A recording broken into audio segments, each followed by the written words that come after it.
Hey Shannon, it's been 5 years, right? Who is this? Huh? You know me, right? Stop joking around. We miraculously reunited today, didn't we? What are you talking about? Please tell me your name or I won't know what you're talking about. Fine, I'll tell you. It's me, Tariq. Huh? Your ex-husband, Tariq? How do you have my account information? You seriously? You don't know yet? You came to the entrance ceremony at the kindergarten yesterday, right? The entrance ceremony? Your child goes to the same kindergarten as mine? Yep, she's my second child. It seems that my daughter is in a different class as your daughter, though. But it seems like a child of my wife's friend is in the same class as your child, so you must have exchanged contact information with her. She gave your contact information to my wife, which is how I got it. Could you not hand out my contact information like that? Calm down. I have no intention of getting back together with you or something. My wife knows I have your contact information, so there's no need to worry. Your wife is Sarah, right? The woman you cheated on me with 5 years ago, which was the cause of our divorce and also an old friend of mine. It's obvious she finds the situation hilarious. Yeah, kind of. I mean, I think it's hilarious as well. Don't contact me anymore. What? I guess it can't be helped if we see each other at the kindergarten, but I have no intention of being friendly with you two. Bye.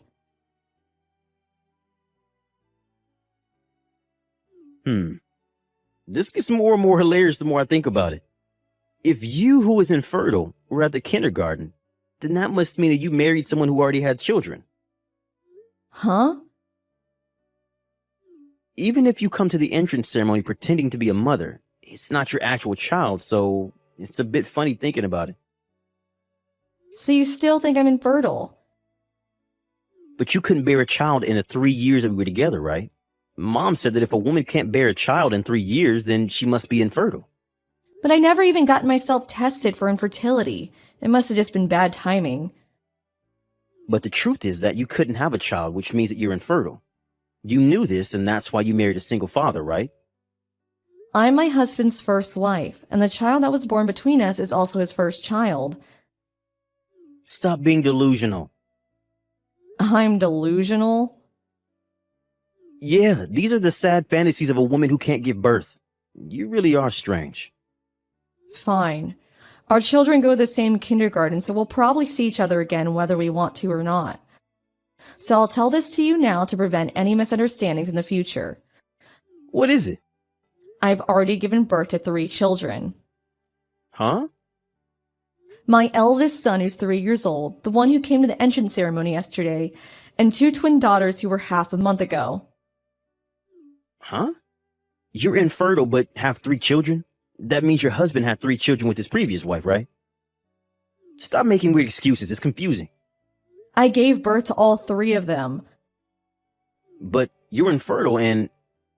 I told you that I gave birth after we divorced. Do you not understand that what I'm trying to say is that I'm not infertile? Huh? You gave birth to them? Yes, that's what I told you multiple times.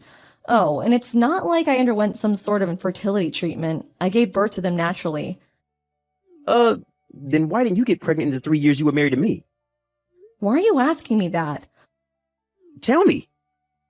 All I know is that there were no problems with my body. You think about what other possibilities there might have been. Goodbye. Because of you, my wife took my children and went to her parents' house. What? Don't get me involved in your fights, please. I'm not involving you. This is your fault.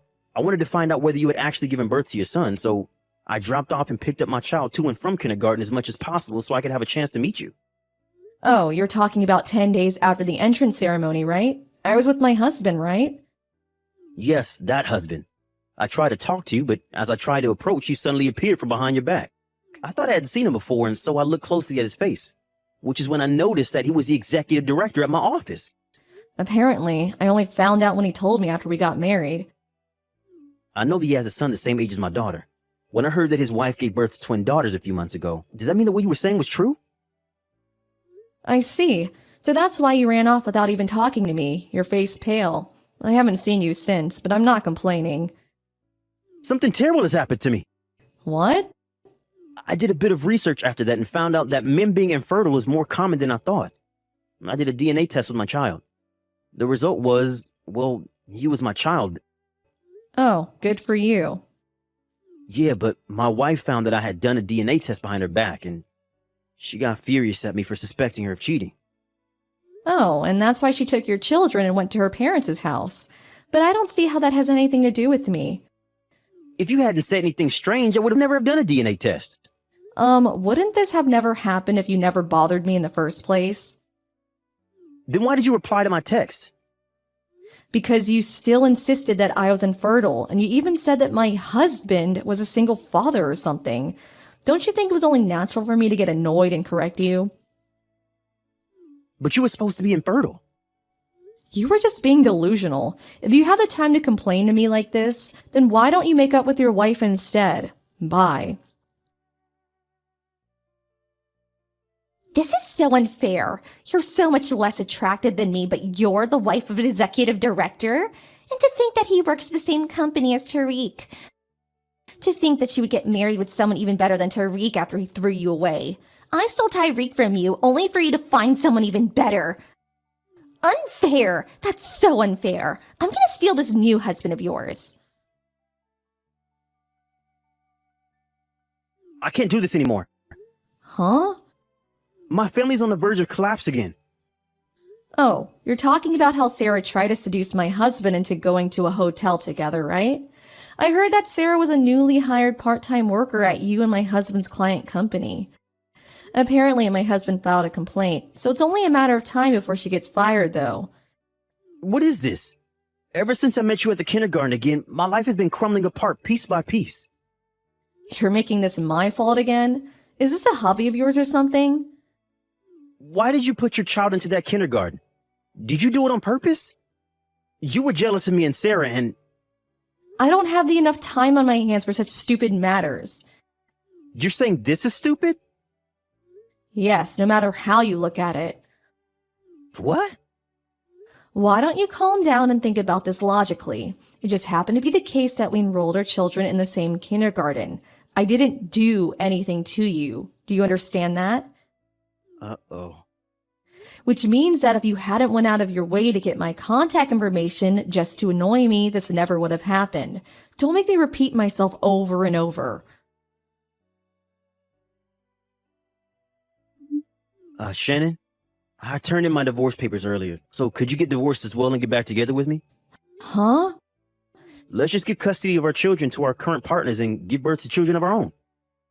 It seems that neither of us are infertile, so you were getting a bit old to give birth, but you can handle one more, right?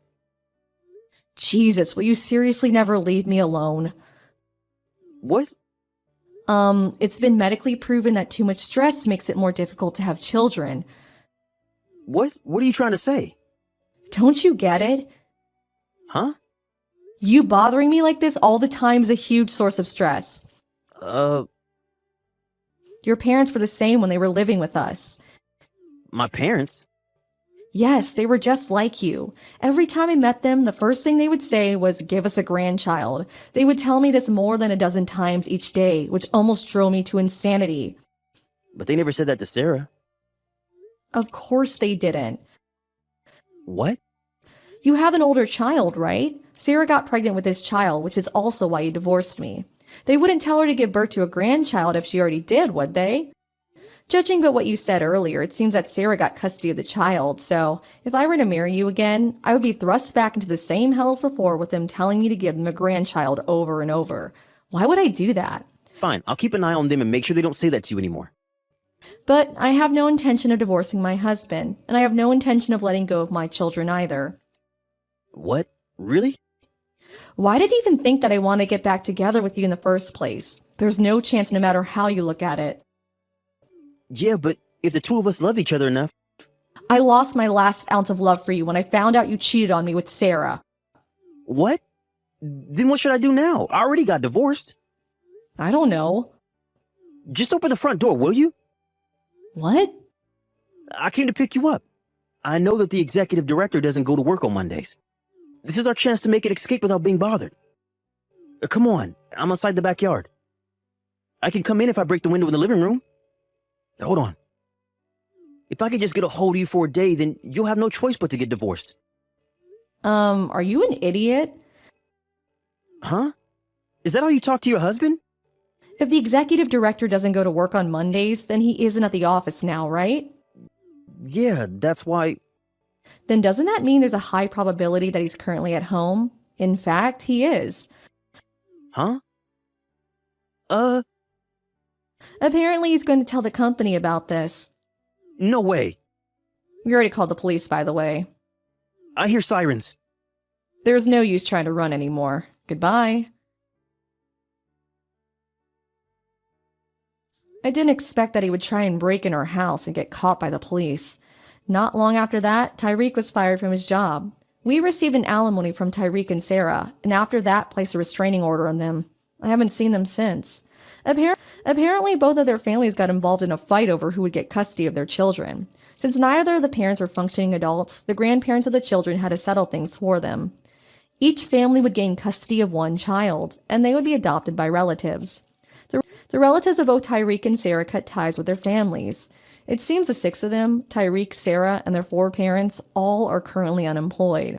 There are eyewitness accounts saying that they were living together under a bridge, but it's uncertain where they really went.